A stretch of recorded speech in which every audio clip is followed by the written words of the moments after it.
কিংবা রাধা গোবিন্দের অপ্রাকৃত লীলারস কিংবা লীলা মাধুরী আস্বাদন শ্রবণ করবার জন্য এত সুন্দর সাধু বাজারে যে আপনারা উপস্থিত হয়েছেন বাবা, আপনাদের মূল্যবান সময়টুকু নষ্ট করে আপনাদের মূল্যবান সময়ের মূল্যটুকু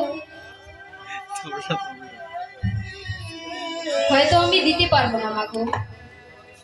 কেননা শাস্ত্রে বললেন শ্রীকৃষ্ণ চৈতন্য লীলা অদ্ভুত অনন্ত, ব্রহ্মা বিষ্ণু শিব যার নাহি পায়ন্ত।